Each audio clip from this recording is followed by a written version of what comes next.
ओम नमः शिवाय। राधे राधे।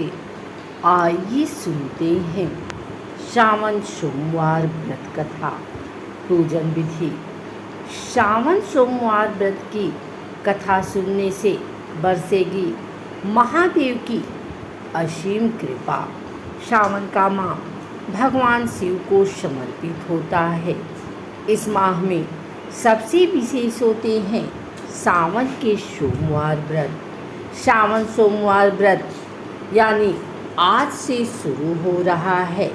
ऐसा माना जाता है कि अगर जीवन में कोई समस्या आ रही है या आर्थिक स्थिति खराब है या करियर में सफलता नहीं मिल रही तो श्रावण सोमवार के व्रत करके और व्रत कथा सुनकर जीवन के सभी कष्टों को दूर किया जा सकता है।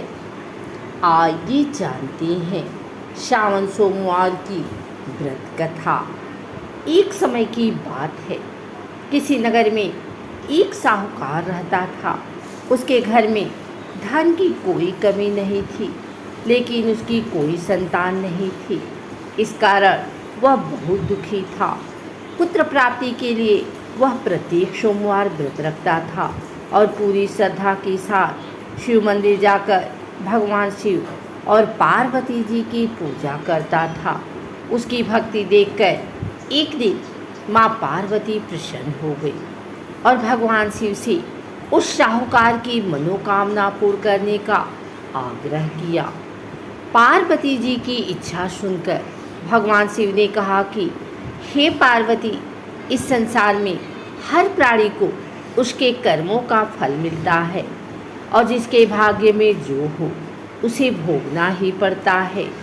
लेकिन पार्वती जी ने साहूकार की भक्ति का मान रखने के लिए उसकी मनोकामना पूर्ण करने की इच्छा जताई। माता पार्वती के आग्रह पर शिव जी ने साहूकार को पुत्र प्राप्ति का वरदान तो दिया, लेकिन साथ ही यह भी कहा कि उसके बालक की आयु केवल 12 वर्ष होगी।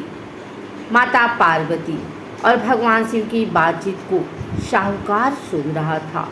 उसे ना तो इस बात की खुशी थी और ना ही दुख। वह पहले की भांति शिव जी की पूजा करता रहा। कुछ समय के बाद साहूकार के घर एक पुत्र का जन्म हुआ। जब वह बालक 11 वर्ष का हुआ तो उसे पढ़ने के लिए काशी भेज दिया गया। साहूकार ने पुत्र के मामा को बुलाकर उसे बहुत सारा धन दिया और कहा कि तुम इस बालक को काशी विद्या प्राप्ति के लिए ले जाओ और मार्ग में यज्ञ कराना। जहाँ भी यज्ञ कराओ वहाँ ब्राह्मणों को भोजन कराते और दक्षिणा देते हुए जाना। दोनों मामा भांजे इसी तरह यज्ञ कराते और ब्राह्मणों को दान दक्षिणा देते काशी की ओर चल पड़े।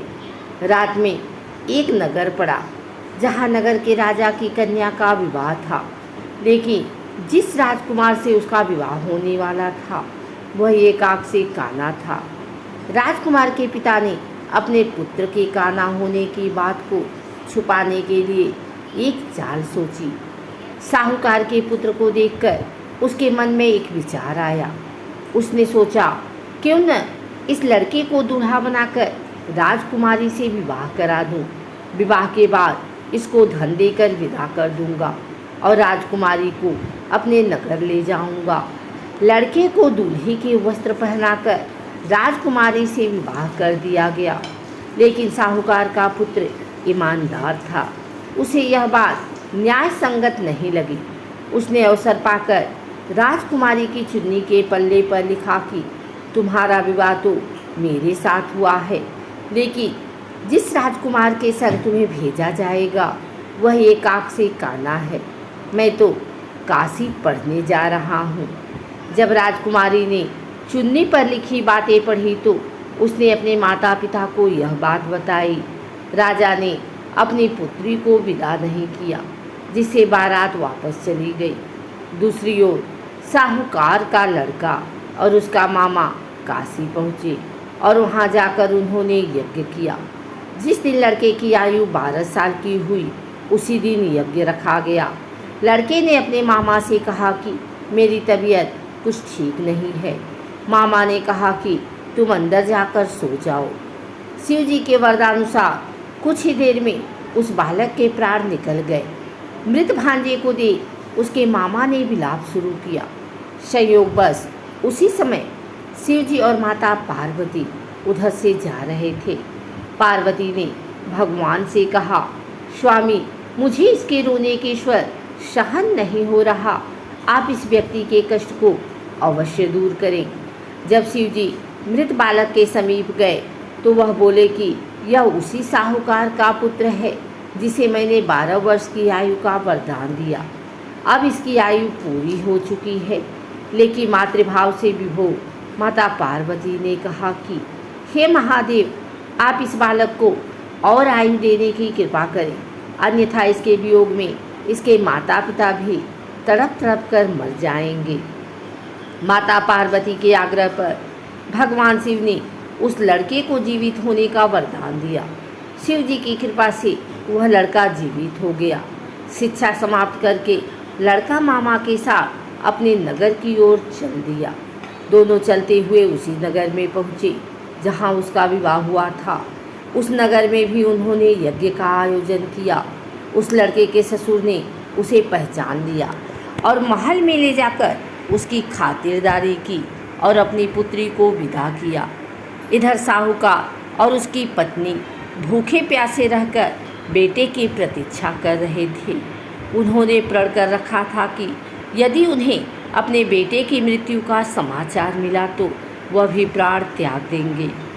परंतु अपने बेटे के जीवित होने का समाचार पाकर वह बेहद प्रसन्न हुए। उसी रात भगवान शिव ने व्यापारी के स्वप्न में आकर कहा, हे सृष्टि, तेरे पुत्र को लंबी आयु प्रदान की है। इसी प्रकार जो कोई सोमवार व्रत करता है या कथा सुनता और पढ़ता है उसके सभी दुख दूर होते हैं और समस्त मनोकामनाएं पूर्ण होती हैं। आइए सुनते हैं सावन सोमवार व्रत पूजन विधि।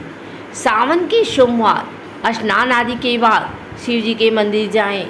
मंदिर घर से नंगे पैर जाएं और घर से ही लोटे में जल भर कर ले जाएं। मंदिर जाकर शिवलिंग पर जल अर्पित करें। भगवान को साष्टांग प्रणाम करें। वहीं पर खड़े होकर शिव मंत्र का 108 बार जप करें। दिन में केवल फलाहार करें। सायंकाल भगवान के मंत्रों का फिर जाप करें तथा उनकी आरती करें। अगले दिन पहले अन्न वस्त्र का दान करें, तब जाकर व्रत का पारण करें। अगर आपको हमारी वीडियो अच्छी लगी हो तो इसे लाइक करें, कमेंट करें, शेयर करें।